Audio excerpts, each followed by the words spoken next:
Hi everyone, Hauser here, and I got my first person who commented on one of my videos, and they asked me to do a what if Deku was Killer Croc from, well, they specifically said, from the Arkham Knight series, but I'm just gonna do it from all Batman series. You know, he's gonna have the powers of him. If you don't know who Killer Croc is, he's, I don't really know him that well. I do know his powers and, you know, what he looks like and all that. I'm sorry if my videos are a little boring to people. They're just a black screen with me talking. I don't really have good equipment. It's just my phone and me in my room. And, so, I'm sorry if you guys don't like him. But, I am going to do this what if, and it's gonna be, Killer Croc. So, what if Deku was Killer Croc? Now, this is, I personally, I really like, what if Deku's when he's a hero and he's overpowered, but when I do a character, like what if he was the Hulk or Doomsday, I really want to keep it, you know, as close to the real material for those characters as it is. You know, I know my hero, Izuku's supposed to be a hero and all that, the number one and all that. Now, in my, What If Deku Was the Hulk series, I am thinking about making him a hero, because, you know, the Hulk's a hero in some iterations. Sometimes he's a monster.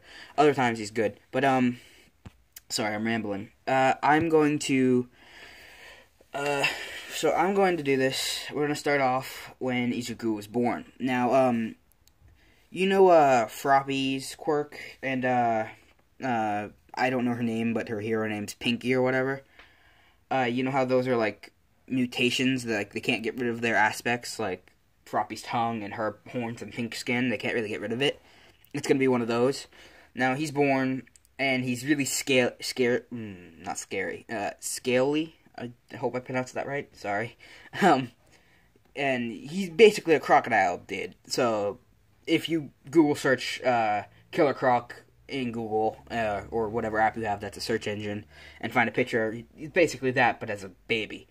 And he has this big tail, and he has big mouth, and, razor-sharp teeth.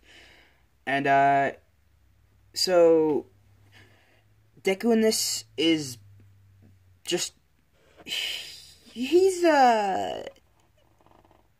scary, is what it is. He only eats meat.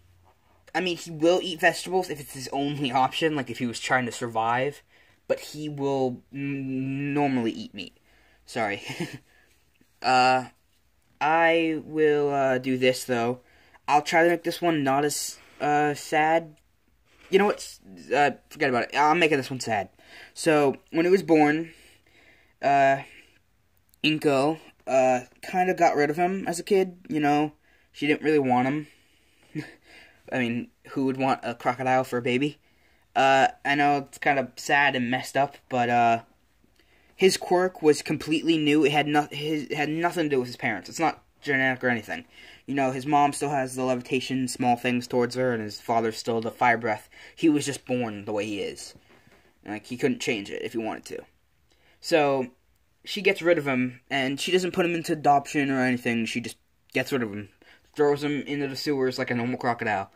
Now, Izuku is born with the mentality of a kid, basically. He just tries to survive, and, over the years, we'll skip to when he's 8, he's about 7 feet tall. Actually, one sec.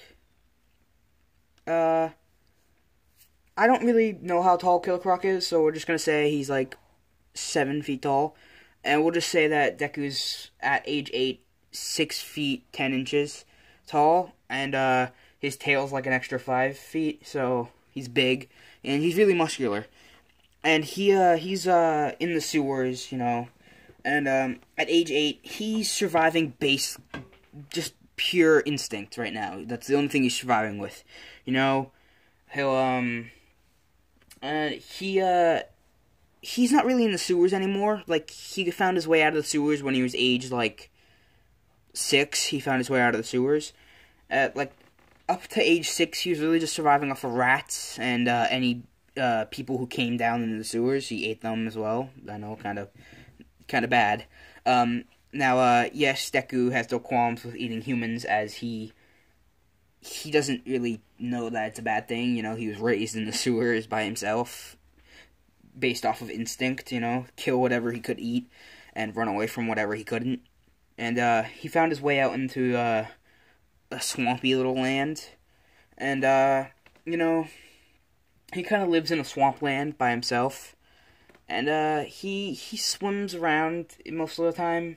He can't breathe underwater because no crocodiles can, or alligators, but he can hold his breath for a long time. He can hold his breath for 15 minutes underwater, we'll say. And he can see underwater. He's a really fast swimmer. He can swim up to speeds of like Mach 2, we'll just say that, you know. And he's surviving off of fish and other crocodiles that he can find and eat. And he's swimming one day, and he lives in the sewer, but at the entrance point to the swamp. So there's a point where this big tunnel pops out into the swamplands, and he lives in the sewer part and goes out to hunt in the swamp. You see what I mean? And he's exploring the rest of the sewer, basically where he was born to him. And he's walking around one day, and we'll say for now he hasn't eaten any humans yet, but today, on his 8th birthday, it will be on his birthday, but he doesn't know this, because he just knows he was born, and now he has to live like this. A couple people were down in the sewers, like, checking out things, because people were complaining about this big noise they heard in the sewers, splashing and stuff. So they sent a team down to check on it. They think it's just rats, or maybe a crocodile that somehow got in there, as the swamp does connect to the sewer pipe. So they sent a team down with a couple electric staffs that you could poke the crocodile with, and a net. And Izuku's swimming inside the water, you know, just chilling. And they see his tail and back pop up out of the water and then go back under. And the team realizes, oh crap, there is a crocodile in the water. So they actually call for the extra guy in their truck, because it's all together, there's 4 of them, but only 2 of them went down. They called in for the extra 2, and they came down, and they brought, and they were like, oh god, it's a big one, bring an extra net, because it might not work. And so there's 3 guys, all of them have the little shock sticks, and only 2 of them carry the nets with them. And they toss the net out and wraps around Izuku, and it has magnets, so the magnets suction to each other, and they like magnetize to each other and stick. And he's caught up in the net, and he uses his razor sharp claws and cuts through the net, because he's clever, he's not stupid. And he swims out, and he goes underwater and just kind of sits there for a couple seconds.